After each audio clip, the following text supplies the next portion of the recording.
بسم اللہ الرحمن الرحیم۔ السلام علیکم ناظرین، ویڈیو کا باقاعدہ آغاز کرنے سے پہلے ان گنت درود و سلام نبی رحمت حضرت محمد صلی اللہ علیہ وآلہ وسلم پر، آپ کی آل پر، آپ کی اولاد پر، آپ کے اصحاب پر اور آپ کی ازواج پر۔ پیارے دوستو، ہمارے آج کے ویڈیو کا موضوع ہے بواسیر اور اس کا علاج۔ دوستو، بواسیر بہت ہی اس کا آسان علاج موجود ہے قانون مفرد اعضاء میں۔ اگر آپ کو خونی بواسیر ہے یا بادی بواسیر، تو اس کا انتہائی سادہ سا نسخہ آج میں آپ دوستوں کے ساتھ شیئر کروں گا۔ بہت ہی کم قیمت نسخہ، انشاءاللہ 2-4 خوراکیں استعمال کرنے سے ہی جو ہے وہ بواسیر کی تکلیف سے آپ کو نجات مل جائے گی۔ تو اس ویڈیو کو اینڈ تک لازمی دیکھیے گا، اور جو ناظرین نئے ہیں ہمارے چینل پر اور ابھی تک چینل کو سبسکرائب نہیں کیا، سب سے پہلے چینل کو سبسکرائب کر لیں اور ساتھ دیے گئے بیل آئیکن کے بٹن کو بھی لازمی پریس کر لیں، تاکہ جو بھی ہمارا نیا ویڈیو آئے وہ نوٹیفیکیشن کے ذریعے آسانی کے ساتھ آپ کو مل سکے۔ ناظرین، آپ سوچ رہے ہوں گے کہ اتنا آسان اور سادہ علاج ایسے اس کا کیسے ممکن ہے؟ پیارے دوستو، ویسے تو آپ لوگوں نے دیکھا ہے کہ ڈاکٹر لوگ اس کا علاج جو ہے وہ آپریشن کے ذریعے ہی کرتے ہیں۔ ویسے اگر کسی کو بواسیر ہو جائے تو وہ بیچارہ میڈیسن کھا کھا کر تھک جاتا ہے، لیکن اس کو آرام بالکل بھی نہیں آتا۔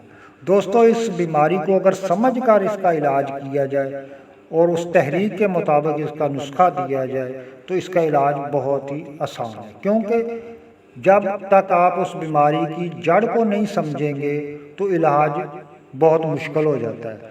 جب آپ اس بیماری کے بننے کی وجوہات کو سمجھ جائیں گے تو آپ کے لیے اس کا علاج کرنا بھی بہت ہی آسان ہو جاتا ہے۔ تو دوستو، بواسیر جو ہے یہ ایک تیزابی مسئلہ ہے۔ جب جسم میں معدے میں تیزاب بڑھ جائے، تیزابیت کی زیادتی ہو جائے، تو اس سے کیا ہوتا ہے کہ معدے کے اندر جو ہے وہ قبض ہو جاتی ہے اور گرمی اور خشکی پیدا ہو جاتی ہے۔ جب گرمی اور خشکی حد سے بڑھ جائے تو قبض کی وجہ سے جو ہے وہ پیٹ میں سدے بن جاتے ہیں۔ تو سدے جب انسان جو ہے مریض جو ہے وہ رفع حاجت کے لیے باتھ روم جاتا ہے، تو وہ رفع حاجت سے فارغ ہونے کے لیے مقصد سے جب وہ سدے خارج ہوتے ہیں تو وہاں پہ اس کے کٹ لگ جاتے ہیں۔ کٹ لگنے سے وہاں سرخ رنگ کے جو ہے وہ سوزش بن جاتی ہے، کبھی وہاں مسے پیدا ہو جاتے ہیں، بن جاتے ہیں۔ تو شروع میں جب یہ بیماری ہوتی ہے تو خون نہیں نکلتا، خارج نہیں ہوتا۔ آہستہ آہستہ جب اس بیماری کا زور بڑھتا جاتا ہے تو خون نکلنا شروع ہو جاتا ہے۔ یہ یقیناً ایک تکلیف دہ عمل ہے۔ اگر کسی کو بھی خدا نخواستہ بواسیر ہو جائے تو اس کے لیے یہ بہت ہی تکلیف دہ مسئلہ ہے۔ تو ہم نے کیا کرنا ہے؟ اب نسخے کے ذریعے اس کی گرمی اور خشکی کو ختم کرنا ہے اور تیزابیت کو ختم کرنا ہے۔ جب ہم تیزاب کو ختم کر دیں گے اور گرمی اور خشکی کو ختم کر دیں گے تو بیماری جو ہے وہ خود بخود ہی انشاءاللہ ختم ہو جائے گی۔ تو ایک تو آپ لوگوں نے نسخہ بتانے سے پہلے آپ سے ریکویسٹ ہے کہ گرم اور خشک چیزوں کا آپ نے استعمال بالکل بند کر دینا ہے۔